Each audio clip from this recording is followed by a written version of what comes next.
Scouts ahead! It's them.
Are you okay?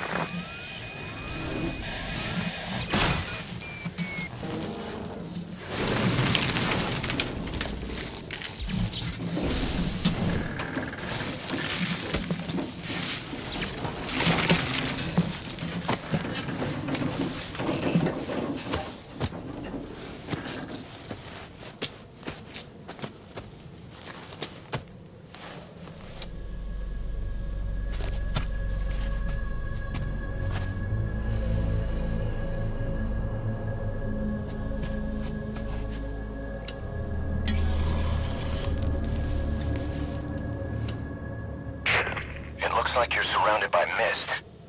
The support chopper can't get close to your position right now.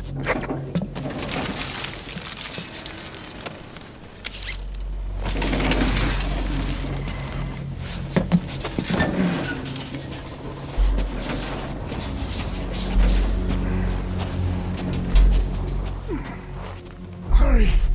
They are coming!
We are their quarry.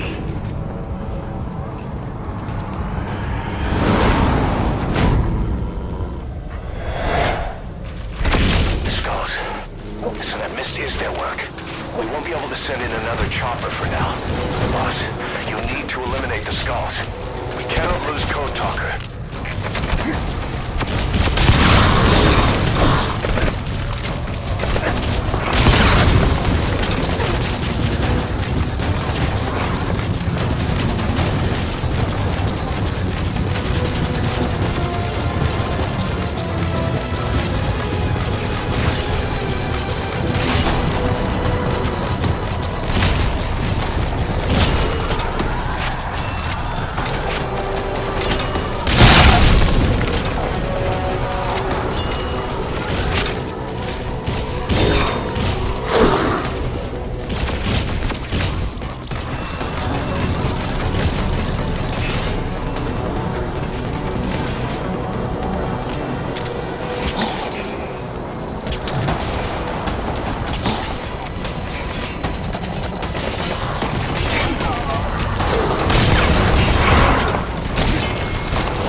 boss. I'm coming in on another chopper.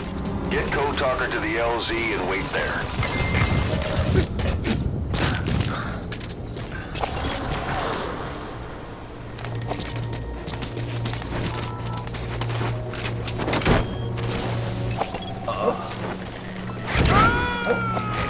This is B-Quad.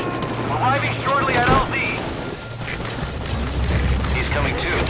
Roger that. Have arrived at LZ. We'll stand by.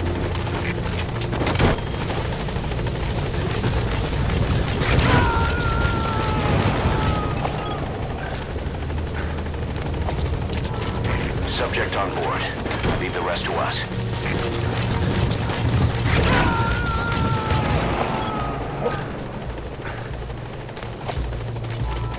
You gotta extract him.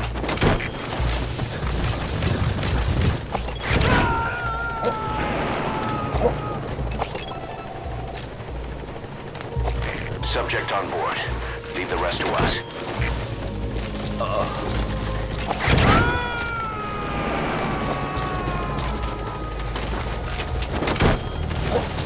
He's coming too. Roger that.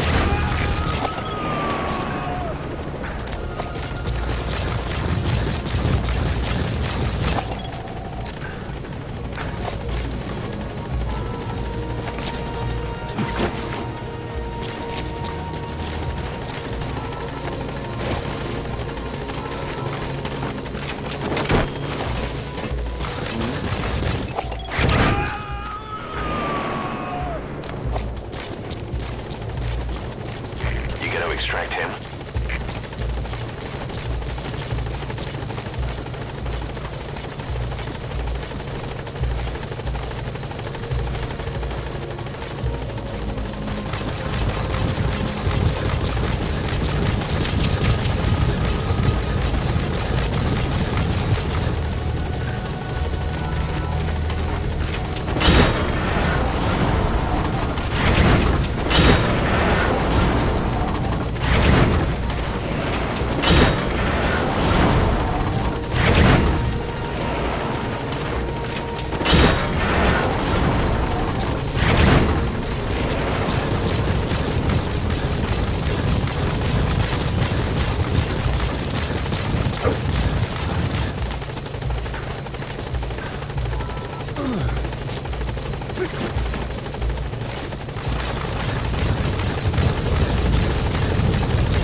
Get in, boss.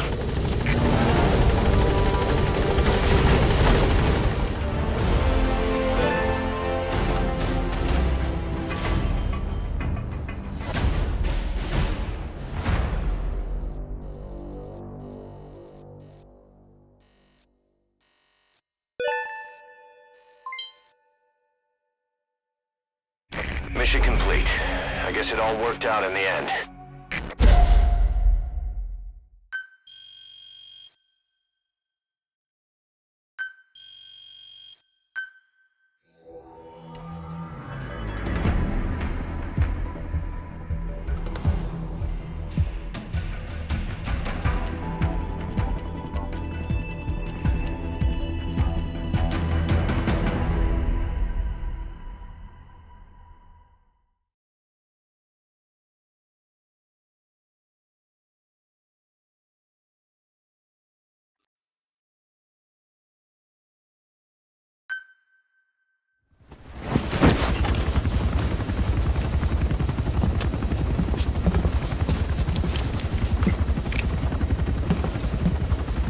Skullface is no longer in Africa.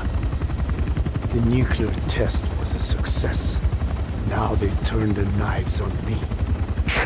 Satellites didn't read any test. Neither did seismometers. The detonation test took place 5 years ago in the southern Indian Ocean. The final test was the opposite, to prevent detonation. You mean? Skullface plans to sell nuclear weapons that he retains control of. It's not like hawking small arms to militias. Indeed. He plans to avoid detection by exporting minerals containing tiny amounts of uranium in the form of metallic Archaea. Once on site, the metallic Archaea enrich the uranium and weaponize it. Load it onto all-terrain bipedal machines. They ensure any country, armed group, even the smallest terrorist cell, can become a nuclear power. Bipedal. So that's why they needed Huey. A nuke business to replace the arms business. And Skullface owns the market. The very atmosphere of nukes, anywhere and everywhere. Deterrence on all sides. So that's why he ran a non-detonation test. Yes. Another metallic Archaea instantly overrides the criticality generator. It fails safe only he controls. Any such weapon can be deactivated whenever he chooses, regardless of who owns it or their intent to use it. Nukes. Controlled by a man, not a country. If they proliferate, conventional nukes lose all value. Political, military, and economic. The two superpowers become powerless.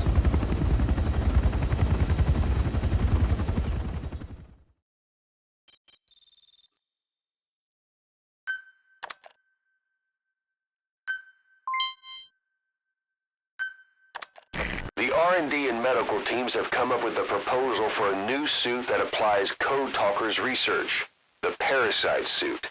Apparently, it can recreate some of the Skull's unusual abilities. But in order to use those abilities, it needs parasites. If you want to wear this suit, you're going to need to get a hold of parasites by extracting skulls.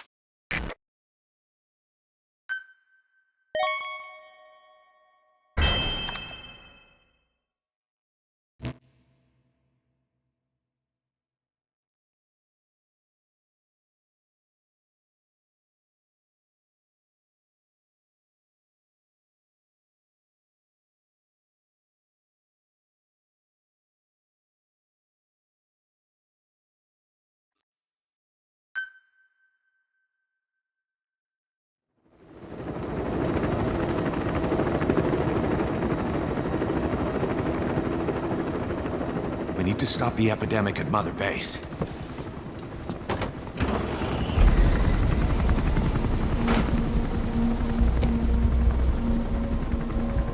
About the pathogen spreading through Mother Base, what's your opinion?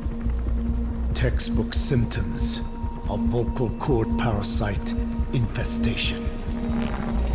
And judging from this casualty list, it is the Kikongo strain, meaning a breed of parasite that triggers symptoms upon detecting pronunciation specific to Kikongo.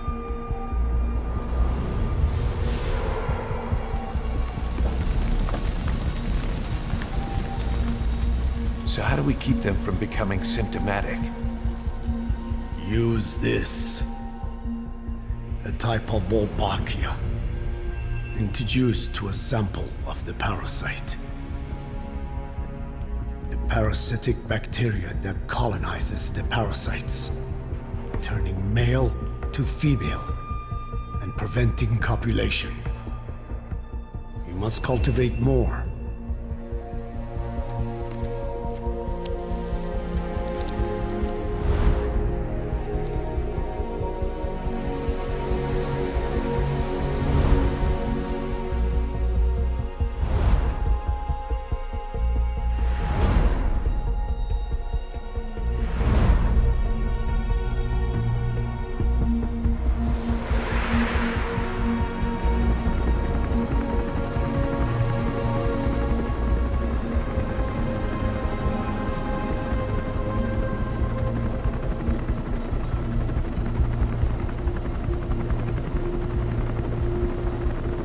Thanks to Code Talker, we've managed to put a stop to any new vocal cord parasite infections. We couldn't save those already symptomatic, but everyone who survived has been released from the quarantine platform.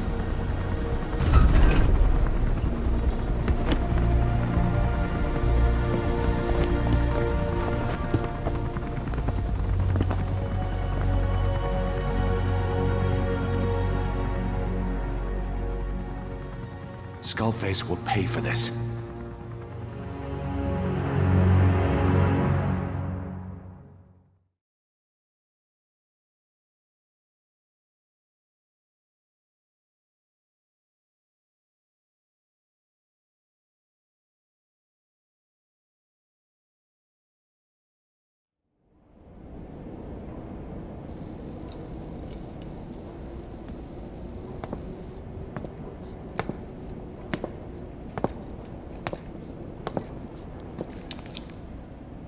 Again with the truth serum?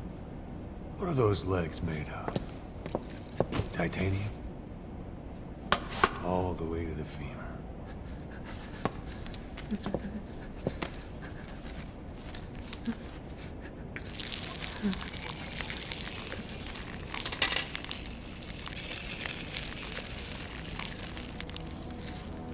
Metallic Archaea. Sahelanthropus. Where is it? What? We have to know before his plan is complete. Sahelanthropus is the final piece. What are you talking about? If the Soviets break out a mobile, controllable nuclear weapon, East-West relations will be right back at the Cuban Missile Crisis. The Cold War returns to life. As countries without nuclear arsenals line up for what Skullface is selling. Nuclear weapons proliferate overnight. And on the brink of annihilation, the world maintains its balance. But we know this is all just a shield, a ruse. The cleansing parasites are what matter most. A WMD to eclipse even nukes, and the only one that can still be used. Skullface is the world's greatest threat, and Zero's. The pieces are in place. All that remains is to unveil Sahelanthropus in Afghanistan. They can't activate it without me.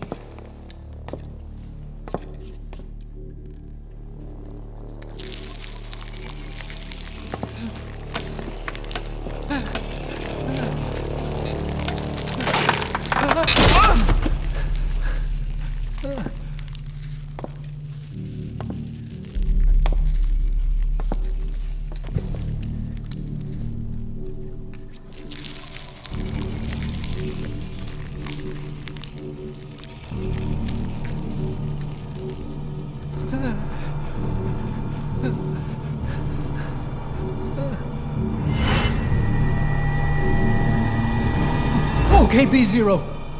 Sahelanthropus is beyond the Soviet base camp, in a lab built by the Soviet philosophers. That's what you're looking for. But I have no idea how he's controlling it. It wasn't designed to accommodate a human pilot.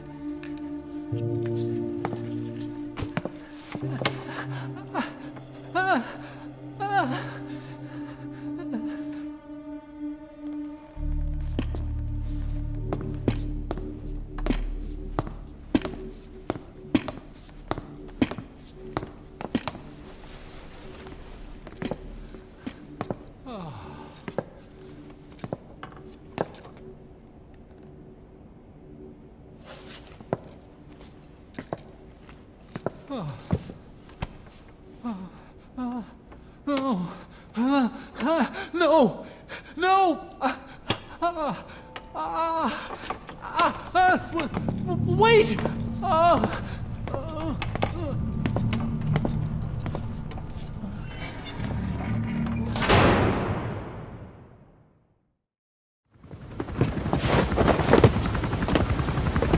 We got word from Afghanistan. Everyone at the Soviet base camp's dead. No sign of fighting. Parasites. Skullface's men then headed north. The target is OKB-0. That's where he'll activate Sahelanthropus. Unless we stop him, he'll go down in history a conquering victor. We can't let that happen. Wipe him out. Don't leave any trace of his existence. I'm gonna need backup on this one.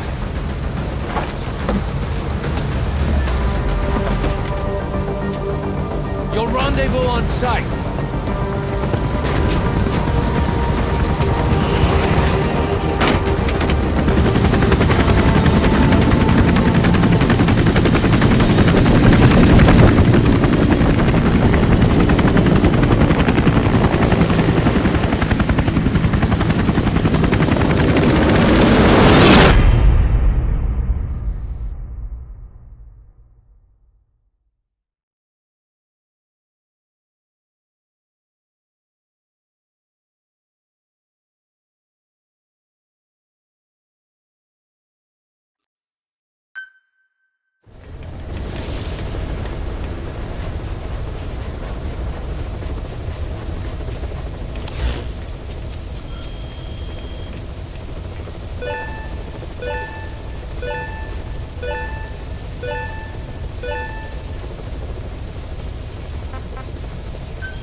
About the pathogen spreading through Mother Base.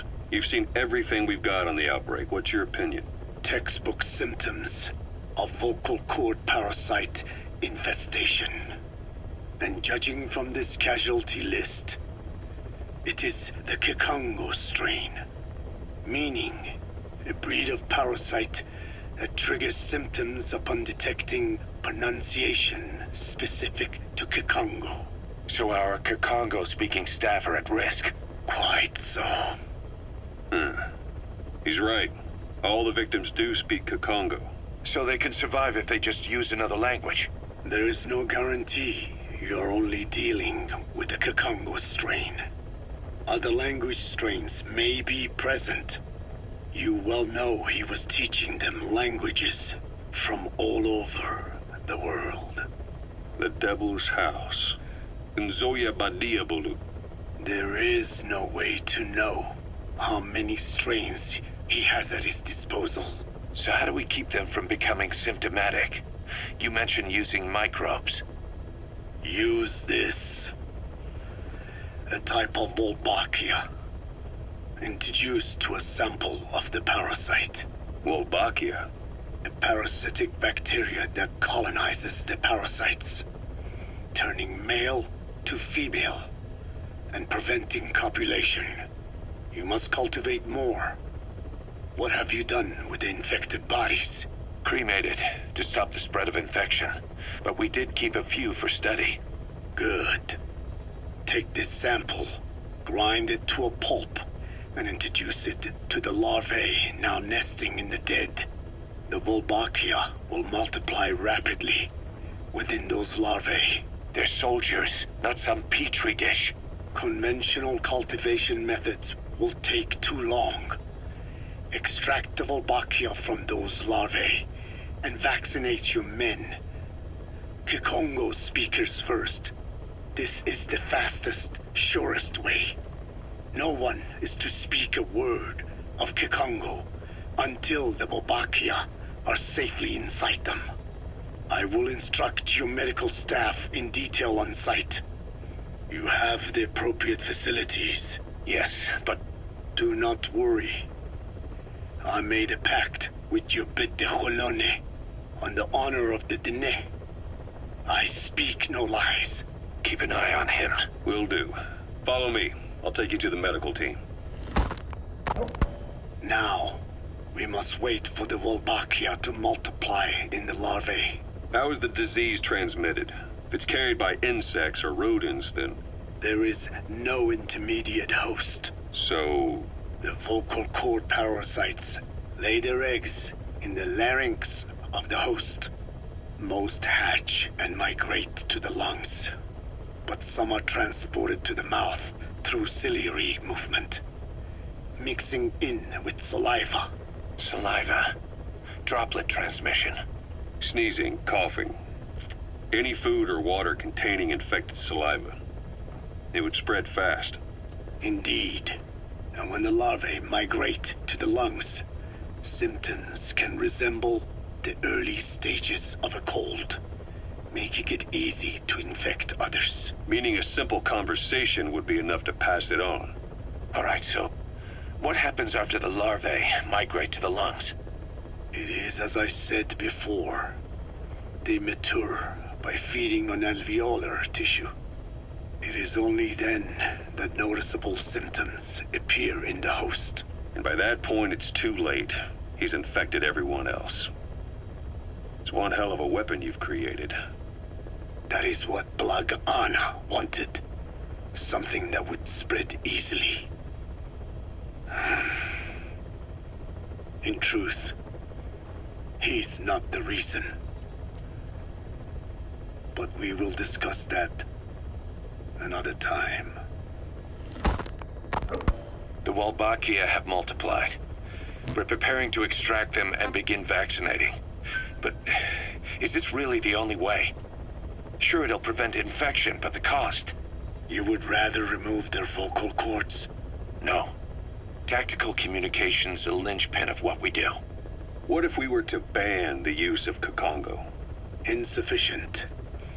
First, there's no guarantee that only the Kikongo strain is here. Second, there is the matter of how the parasites lay their eggs. Before they can copulate, they must be exposed to the pronunciation of a specific language for a period of time, like a container filling with water. But the duration between when the container is full and when the copulation actually begins varies from case to case. In other words, even if the infected stop speaking as a countermeasure, it may already be too late.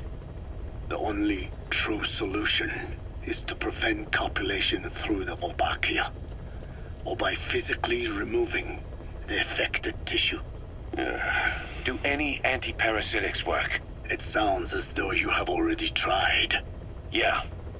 We tried every one there is, and nothing.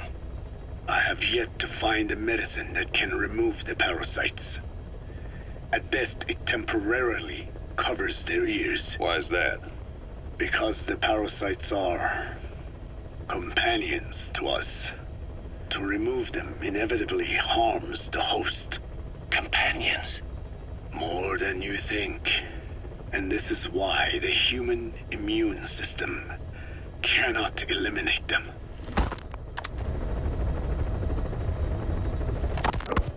We've inoculated the staff with Walbachia to keep them from becoming symptomatic. That should also contain the infection. How did this happen in the first place? It has to have been a Cypher spy within our ranks. If this is so, then why the Kikongo strain? If their intent was to wipe you out. Skullface said the remaining English parasite was close to the boss. If this latest strain was his doing, he wouldn't have tipped his hand. It is possible someone brought eggs onto the base without knowing. Stuck to their shoes, clothing. Well, that makes the most sense to me. And where did the eggs come from? You mentioned that your boss visited Nzoya Badiopulu. Sure, but his gear's disinfected immediately upon return. Then he was not the carrier. And not just the boss. All staff dispatched to high-risk regions were quarantined on the flight back. When the symptoms first appeared, we checked and disinfected all equipment used up to that point. Any and all prisoners, soldiers, materials, and animals extracted during missions were also quarantined. So, that just leaves... I have seen children around here. Where are they from? All over. Some were being held hostage at a mine. Then there were the troublemakers at Bwala Yamasa. Bwala Yamasa? Yeah. Their clothes, their things. Did you burn them? They're just kids. We couldn't... And besides, not one of them's shown symptoms. The parasites don't infect prepubescent hosts. Their vocal cords are not fully developed. Well, if infection doesn't occur in children... It is possible they carried eggs on their clothes, and the infection spread from them. Check the kid's stuff. I doubt there is any trace left by now. But if there is, some of those kids must be close to hitting puberty. How could we have missed this? The name Bwala Yamasa got quite a reaction from you. I'm guessing the Kikongo strain was released in that village. Cypher used that region to experiment with vocal cord parasite transmission. The Kikongo strain. The settlements around the refinery upstream of Bwala Yamasa were the proving grounds. They would infect one villager, then record transmission speed. Dangerous work. If they failed to contain the infection, it would slip into the surrounding regions. At which point the world found out about the parasites, making them useless as a weapon. Incredible they'd risk such a thing.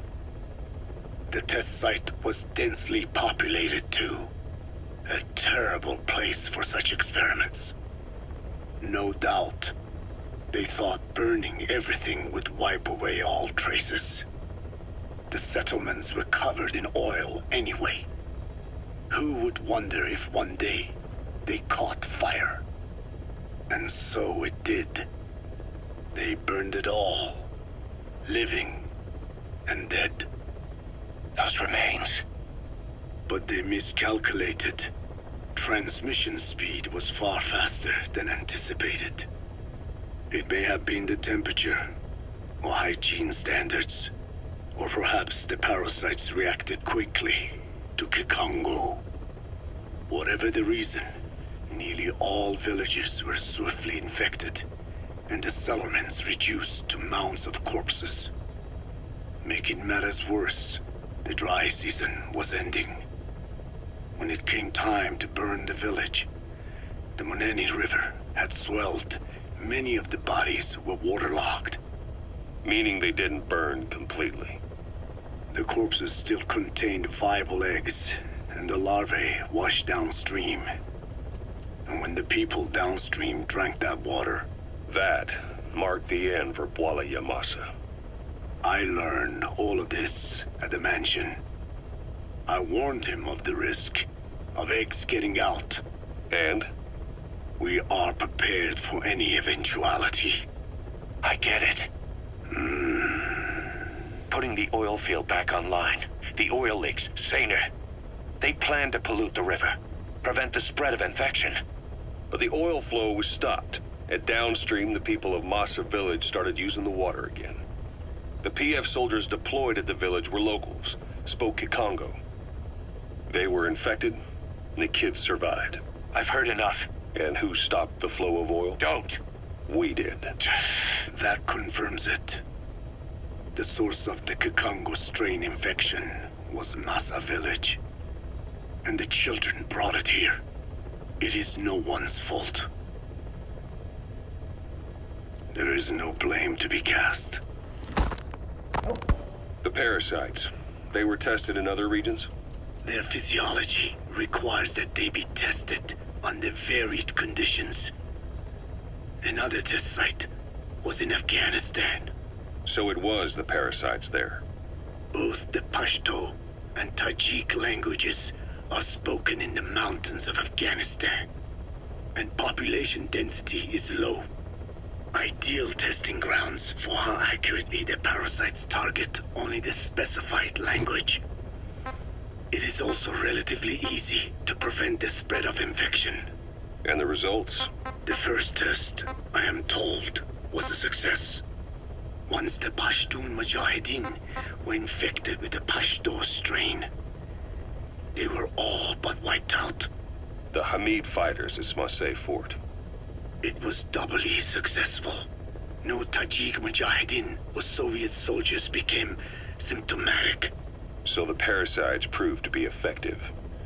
What about the second test? Also supposedly a success. A Pashtun village was the target. However, the original aim was to obtain samples of the infected. In this, they failed. And the village?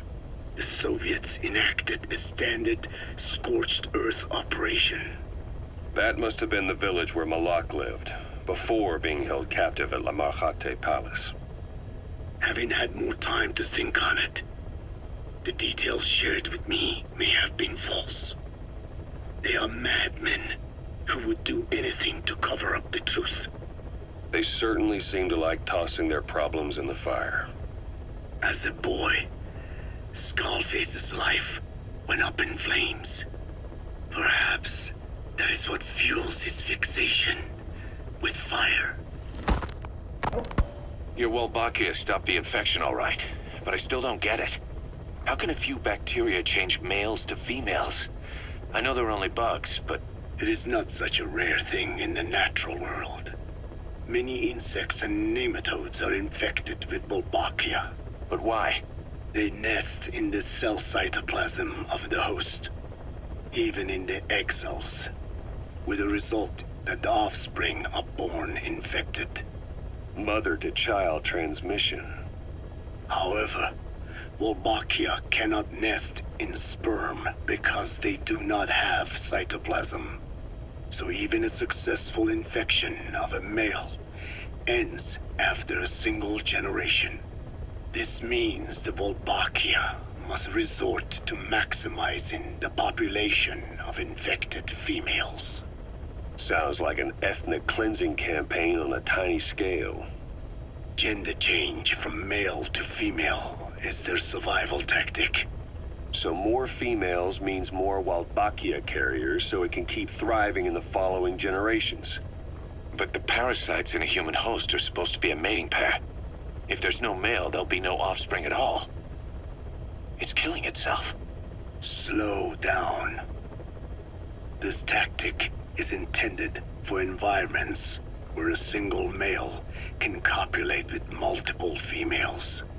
Originally, the Wolbachia did not infect the vocal cord parasites.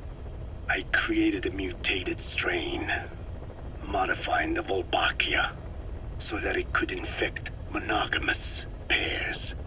The Wolbachia's greatest multiplying tactic, the male-to-female change, worked against itself in the monogamous parasites. Just as you said. Then, I performed repeated selection of Wolbachia strains until I achieved 100% certainty of male-to-female conversion. Creating female-female pairs, unable to reproduce.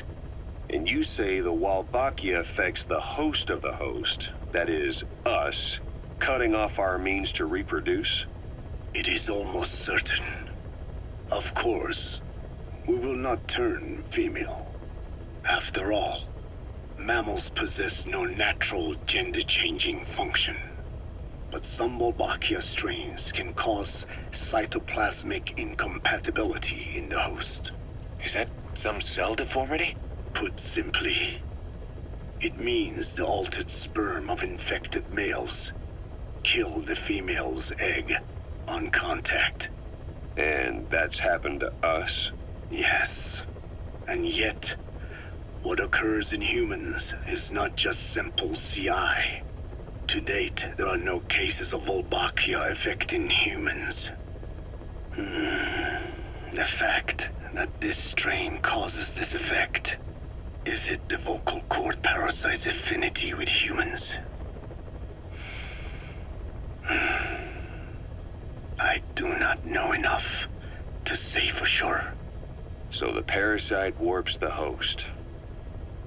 Reminds me of what Skullface said. It is the way of all organisms to create their own optimal environment. Just look at you and this base. Organisms that cannot do this are doomed to extinction.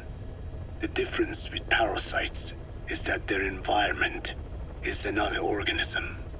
That creates a connection between life and life. Parasitism, symbiosis, or death.